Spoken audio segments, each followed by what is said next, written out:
sa sobrang kalasingan, hindi nagawang pigilan ni Len ang lalaki sa pananamantala nito sa kanya. Pansamantala namang nakalaya mula sa kulungan si Lito. Len, anong nangyayari sa'yo? Lito, nakalaya ka na pala. Oo, mahina daw yung ebidensya sa akin kaya napayagan ako ng judge.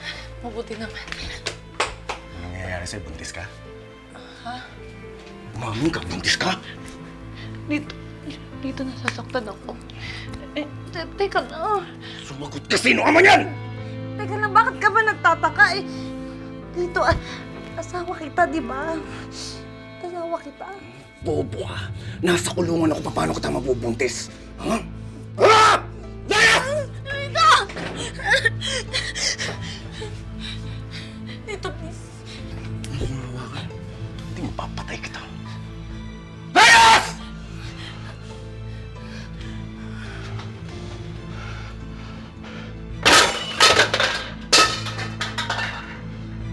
Yan na nga bang sinasabi ko? Napala mo.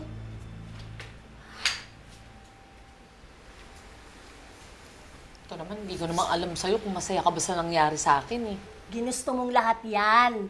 Sabi nga ng mga matatanda, buntot mo, hila mo. Wala naman akong buntot. Kontrabida ka. Buti pa to si Jing. Jing, maraming salamat ha. Nandun yung mga anak ko sa bahay mo. Nahihiyang ako sa nanay tatay mo. Pasabi na lang, bukas aalis din kami. Doon naman ako makikituloy sa nanay ko.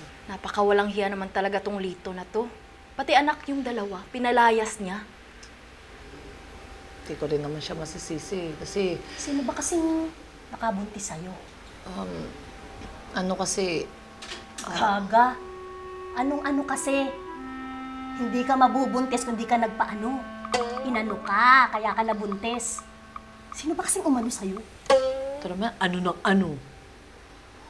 Basta ano, nangyari na nangyari, ganun. Hindi ko alam. Kilala mo ba tatay niyan? Alam niya ba na ano ka niya? Yun nga hindi niya alam. Tsaka wala na akong balak ipaalam sa kanya na ano niya ako. Tingnan mo, pati ako na puro ano na lang din, di ba? Teka, paano mo bubuhayan ang bata? Yun na nga, kaya ako kailangan ko ng tulong niyo. Tulungan niyo naman ako ipalaglag yung bata. Dadami mo pa kami sa kasalanan mo? Ayoko! Naku, Jane, kausapin mo yan.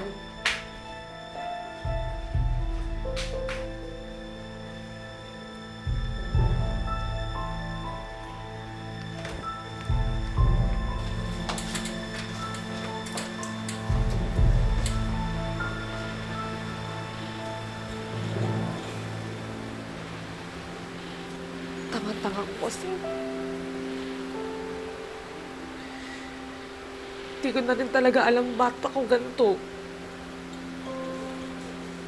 Lagi na lang ako sinasaktan. Lagi na lang ako iniiwan. Lagi ako pinagsasamantalahan.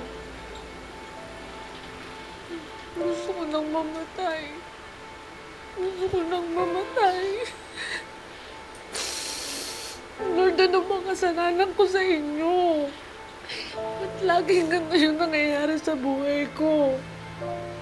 Nabubuhay na lang ako para sa mga anak mo eh. Pero hindi ko na kayang bumuhay ng isa pang sanggol, Lord. Pantayin mo na lang kami ng anak na to! Ano ba? Len! Len, tigilan mo yan! Wag! Huwag mong gawin yan! Huwag mong gawin yan, huwag mong gawin yan. Wag. Len! Ayoko na kasi! Ayoko na eh! Ayoko na! Ayoko na! Ayoko na! Ayoko na! Ayoko na!